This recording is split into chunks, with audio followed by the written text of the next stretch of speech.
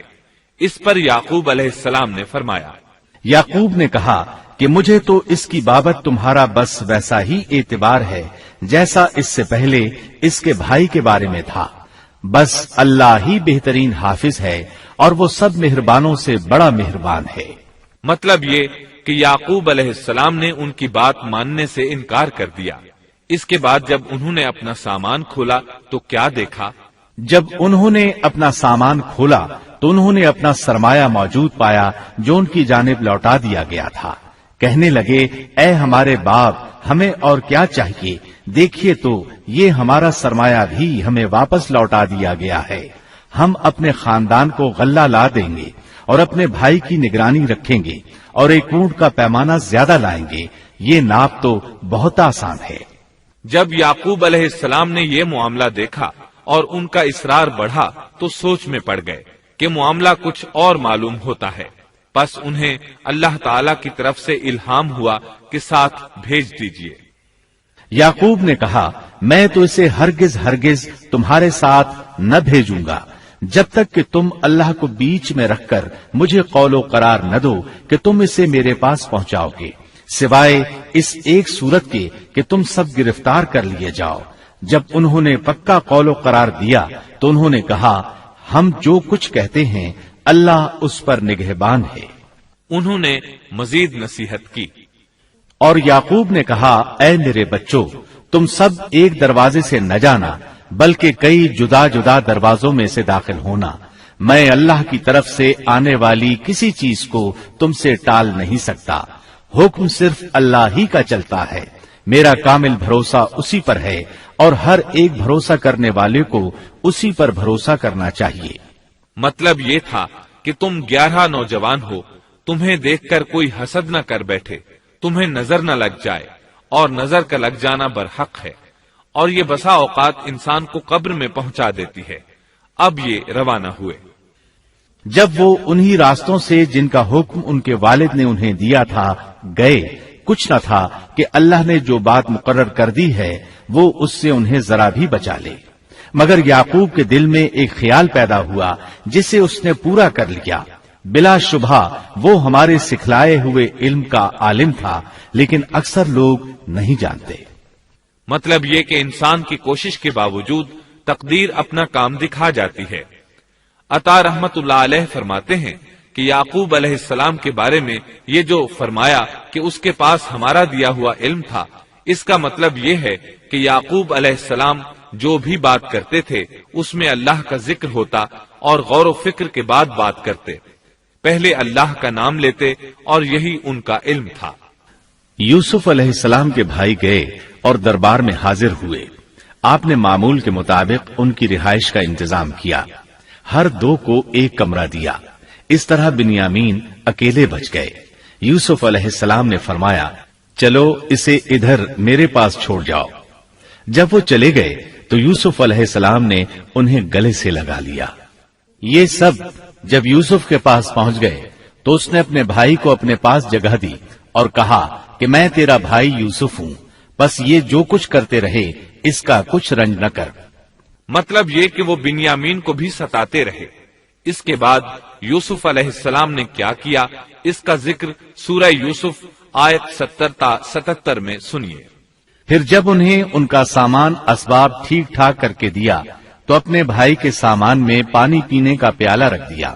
پھر ایک آواز دینے والے نے پکار کر کہا کہ اے قافلے والو، تم لوگ تو چور ہو۔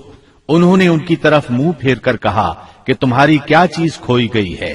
جواب دیا کہ شاہی پیالہ گم ہے، جو اسے لے آئے اسے ایک اونٹ کے بوجھ کا غلہ ملے گا۔ اس وعدے کا میں ضامن ہوں۔ انہوں نے کہا، اللہ کی قسم، تم کو خوب علم ہے کہ ہم ملک میں فساد پھیلانے کے لیے نہیں آئے اور نہ ہم چور ہیں۔ انہوں نے کہا، اچھا چور کی کیا سزا ہے اگر تم جھوٹے ہو؟ جواب دیا کہ اس کی سزا یہی ہے کہ جس کے اسباب میں سے پایا جائے وہی اس کا بدلہ ہے۔ ہم تو ایسے ظالموں کو یہی سزا دیا کرتے ہیں۔ بس یوسف نے ان کے سامان کی تلاشی شروع کی، اپنے بھائی کے سامان کی تلاشی سے پہلے۔ پھر اس پیمانے کو اپنے بھائی کے سامان سے نکالا۔ ہم نے یوسف کے لیے اسی طرح یہ تدبیر کی۔ اس بادشاہ کے قانون کی روح سے یہ اپنے بھائی کو نہیں روک سکتا تھا مگر یہ کہ اللہ کو منظور ہو۔ ہم جس کے چاہیں درجے بلند کر دیں، ہر ذی علم پر فوقیت رکھنے والا دوسرا ذی علم موجود ہے۔ انہوں نے کہا کہ اگر اس نے چوری کی تو کوئی تعجب کی بات نہیں، اس کا بھائی بھی پہلے چوری کر چکا ہے۔ یوسف نے اس بات کو اپنے دل میں رکھ لیا اور ان کے سامنے بالکل ظاہر نہ کیا، کہا کہ تم بڑے بدقماش ہو اور جو تم بیان کرتے ہو اسے اللہ ہی خوب جانتا ہے۔ اب وہ بادشاہ یعنی یوسف علیہ السلام کی منت سماجت کرنے لگے۔ انہوں نے کہا کہ اے عزیز مصر، اس کے والد بڑی عمر کے بالکل بوڑھے شخص ہیں، آپ اس کے بدلے ہم میں سے کسی کو لے لیجئے، ہم دیکھتے ہیں کہ آپ بڑے نیک نفس ہیں۔ یوسف نے کہا کہ ہم نے جس کے پاس اپنی چیز پائی ہے اس کے سوا دوسرے کی گرفتاری کرنے سے اللہ کی پناہ چاہتے ہیں، ایسا کرنے سے تو ہم یقیناً ناانصافی کرنے والے ہو جائیں گے۔ جب وہ اس سے مایوس ہو گئے تو تنہائی میں بیٹھ کر مشورہ کرنے لگے۔ ان میں جو سب سے بڑا تھا اس نے کہا، تمہیں معلوم نہیں کہ تمہارے والد نے تم سے اللہ کی قسم لے کر پختہ قول قرار لیا ہے اور اس سے پہلے یوسف کے بارے میں تم کوتاہی کر چکے ہو، پس میں تو اس سرزمین سے نہ ٹلوں گا جب تک کہ والد صاحب خود مجھے اجازت نہ دیں یا اللہ میرے اس معاملے کا فیصلہ کر دے، وہی بہترین فیصلہ کرنے والا ہے۔ تم سب والد صاحب کی خدمت میں واپس جاؤ اور کہو کہ ابا جی، آپ کے صاحبزادے نے چوری کی اور ہم نے وہی گواہی دی تھی جو ہم جانتے تھے، ہم کچھ غیب کی حفاظت کرنے والے نہ تھے۔ آپ اس شہر کے لوگوں سے دریافت فرما لیں جہاں ہم تھے اور اس قافلے سے بھی پوچھ لیں جس کے ساتھ ہم آئے ہیں، اور یقیناً ہم بالکل سچے ہیں۔ یعقوب نے کہا، یہ تو نہیں بلکہ تم نے اپنی طرف سے بات بنا لی، بس اب صبر ہی بہتر ہے، قریب ہے کہ اللہ ان سب کو میرے پاس ہی پہنچا دے، وہی علم و حکمت والا ہے۔ پھر یعقوب علیہ السلام رونے لگے اور کہنے لگے، پھر ان سے منہ پھیر لیا اور کہا، ہائے یوسف۔ ان کی آنکھیں بوجہ رنج و غم کے سفید ہو چکی تھیں اور وہ غم کو دبائے ہوئے تھے۔ بیٹوں نے کہا، واللہ آپ ہمیشہ یوسف کی یاد ہی میں لگے رہیں گے یہاں تک کہ گھل جائیں یا ختم ہی ہو جائیں۔ اس پر یعقوب علیہ السلام نے کہا، انہوں نے کہا کہ میں تو اپنی پریشانیوں اور رنج کی فریاد اللہ ہی سے کر رہا ہوں، مجھے اللہ کی طرف سے وہ باتیں معلوم ہیں جو تم نہیں جانتے۔ میرے پیارے بچوں، تم جاؤ اور یوسف کی اور اس کے بھائی کی پوری طرح تلاش کرو اور اللہ کی رحمت سے نا امید نہ ہو، یقیناً رب کی رحمت سے نا امید وہی ہوتے ہیں جو کافر ہوتے ہیں۔ اب ان کے پاس غلہ خریدنے کے لیے سامان تجارت بہت کم تھا، وہ تھوڑا سا سامان لے کر پھر یوسف علیہ السلام کے پاس گئے۔ پھر جب یہ لوگ یوسف کے پاس پہنچے تو کہنے لگے کہ اے عزیز، ہم کو اور ہمارے خاندان کو دکھ پہنچا ہے، ہم حقیر پونجی لائے ہیں، پس آپ ہمیں پورے غلے کا ناپ دیجئے اور ہم پر خیرات کیجئے، اللہ خیرات کرنے والوں کو بدلہ دیتا ہے۔ اب برادران یوسف ان کے سامنے رسوائی کے درجے تک پہنچ گئے، چنانچہ یوسف علیہ السلام نے انہیں زیادہ پریشان کرنا مناسب نہ سمجھا اور اپنا مکمل تعارف کروا دیا۔ یوسف نے کہا، جانتے بھی ہو کہ تم نے یوسف اور اس کے بھائی کے ساتھ اپنی نادانی کی حالت میں کیا کیا؟ انہوں نے کہا، واقعی تو ہی یوسف ہے۔ جواب دیا کہ ہاں، میں یوسف ہوں اور یہ میرا بھائی ہے۔ اللہ نے ہم پر فضل و کرم کیا۔ بات یہ ہے کہ جو بھی پرہیزگاری اور صبر کرے تو اللہ کسی نیکوکار کا اجر ضائع نہیں کرتا۔ انہوں نے کہا، اللہ کی قسم، اللہ نے تجھے ہم پر برتری دی ہے اور یہ بھی بالکل سچ ہے کہ ہم خطا کار تھے۔ جواب دیا، آج تم پر کوئی ملامت نہیں ہے، اللہ تمہیں بخشے، وہ سب مہربانوں سے بڑا مہربان ہے۔ میرا یہ کرتا تم لے جاؤ اور اسے میرے والد کے منہ پر ڈال دو کہ وہ دیکھنے لگیں اور اپنے خاندان کو میرے پاس لے آؤ۔ وہ قمیص لے کر یعقوب علیہ السلام کی طرف چل دیے۔ جو ہی مصر سے چلے، یعقوب علیہ السلام نے خوشبو محسوس کر لی۔ جب یہ قافلہ جدا ہوا تو ان کے والد نے کہا کہ مجھے تو یوسف کی خوشبو آ رہی ہے، اگر تم مجھے بے وقوف نہ کہو۔ وہ کہنے لگے کہ واللہ آپ اپنے اسی پرانے خط میں مبتلا ہیں۔ جب خوشخبری دینے والے نے پہنچ کر ان کے منہ پر وہ کرتا ڈالا، اسی وقت وہ پھر سے بینا ہو گئے۔ کہا کیا میں تم سے نہ کہا کرتا تھا کہ میں اللہ کی طرف سے وہ باتیں جانتا ہوں جو تم نہیں جانتے؟ انہوں نے کہا ابا جی آپ ہمارے لیے گناہوں کی بخشش طلب کیجئے، بے شک ہم قصوروار ہیں۔ کہا اچھا میں جلد ہی تمہارے لیے اپنے پروردگار سے بخشش مانگوں گا، وہ بہت بڑا بخشنے والا اور نہایت مہربانی کرنے والا ہے۔ پھر سارا خاندان یوسف علیہ السلام کے پاس آیا۔ جب یہ سارا گھرانہ یوسف کے پاس پہنچ گیا تو یوسف نے اپنے ماں باپ کو اپنے پاس جگہ دی اور کہا اللہ کو منظور ہے تو آپ سب امن و امان کے ساتھ مصر میں آؤ، اور اپنے تخت پر اپنے ماں باپ کو اونچا بٹھایا اور سب اس کے سامنے سجدے میں گر گئے۔ تب کہا کہ ابا جی یہ میرے پہلے کے خواب کی تعبیر ہے، میرے رب نے اسے سچا کر دکھایا، اس نے میرے ساتھ بڑا احسان کیا جبکہ مجھے جیل خانے سے نکالا اور آپ لوگوں کو صحرا سے لے آیا۔ اس اختلاف کے بعد جو شیطان نے مجھ میں اور میرے بھائیوں میں ڈال دیا تھا، میرا رب جو چاہے اس کے لیے بہترین تدبیر کرنے والا ہے، اور وہ بہت علم و حکمت والا ہے۔ اے میرے پروردگار تو نے مجھے کچھ حکومت عطا فرمائی اور مجھے خواب کی تعبیر سکھلائی۔ اے آسمانوں اور زمین کے پیدا کرنے والے، تو ہی دنیا و آخرت میں میرا ولی اور کارساز ہے۔ تو مجھے اسلام کی حالت میں فوت کر اور نیکوں میں ملا دے۔